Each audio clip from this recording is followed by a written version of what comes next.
دفعہ کا ذکر ہے ایک رئیس آدمی کے مرنے پر جب اس کی جائیداد کا بٹوارا ہوا تو بڑے بھائی کو بڑی زمین، نیا سامان اور ڈھیر سارے پیسے ملے، جبکہ چھوٹے بھائی کو اتنا ہی کم اور پرانا سامان ملا۔ لیکن چھوٹے بھائی نے یہ بات دل پہ نہ لی اور محنت اور لگن سے آگے بڑھنے کی کوشش کرنے لگا، اور دیکھتے ہی دیکھتے اس کے حالات بہتر ہوتے چلے گئے۔ پہننے کو اچھے کپڑے تو ملے ہی، ساتھ ساتھ اپنی عزت اور شہرت میں بھی اضافہ کیا، اعلیٰ تعلیم بھی حاصل کی اور معاشرے میں نام بنایا۔ اس کے ساتھ ساتھ ہمسایوں کے ساتھ اچھے تعلقات بھی قائم کیے اور مہمان نوازی میں کبھی کمی نہ آنے دی۔ اب ہوا کچھ یوں کہ بڑا بھائی یہ سب دیکھ کے جلنے لگا اور چھوٹے بھائی کی پیٹھ پیچھے اس کے اپنوں سے اس کی برائیاں کرنے لگا۔ اسی اثنا میں چھوٹے بھائی کی بیوی بڑے بھائی کی باتوں میں آ گئی اور خاوند سے جھگڑنا شروع کر دیا، حتیٰ کہ بات طلاق تک پہنچ گئی۔ وہاں چھوٹا بھائی ابھی سوگ میں ہی تھا کہ بڑے بھائی نے اس کے گھر کے اندر اور باہر کوڑا پھینکنا شروع کر دیا۔ نہ صرف یہ بلکہ اس نے محلے بھر کے لوگوں کو جمع کر کے چھوٹے بھائی کے برے حالات کا ڈنڈورا پیٹنا شروع کر دیا، حالانکہ اس سب گندگی کا باعث وہ خود ہی تھا۔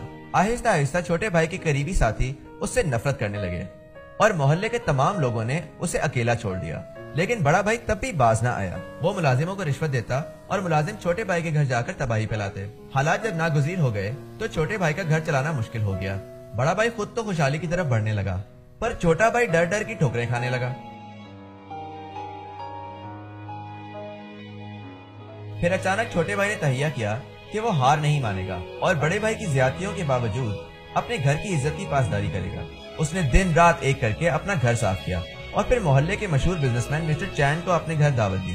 مسٹر چین اس کا گھر دیکھ کر بہت خوش ہوئے اور پارٹنرشپ کی آفر کر دی، ایسی پارٹنرشپ جس سے نہ صرف چھوٹے بھائی کو بلکہ پورے محلے کو فائدہ ہو۔ اس پارٹنرشپ سے چھوٹے بھائی کے دن پھر سکتے ہیں، لیکن بڑا بھائی آج پھر چھوٹے بھائی کی خوشی سے مطمئن نہیں۔ سوال یہ ہے کہ بڑا بھائی آخر کب تک چھوٹے بھائی کی راہوں میں کانٹے بچھاتا رہے گا؟ وہ کب تک چھوٹے بھائی کے غم کو اپنی خوشی سمجھتا رہے گا؟ وہ کب تک اپنے ضمیر کو جھٹلاتا رہے گا؟ اگر اس کہانی میں بڑا بھائی انڈیا، چھوٹا بھائی پاکستان، باپ بر صغیر اور بیوی بنگلہ دیش ہو تو کیا ان کی کہانی بھی کچھ ایسی ہی نہ ہوگی؟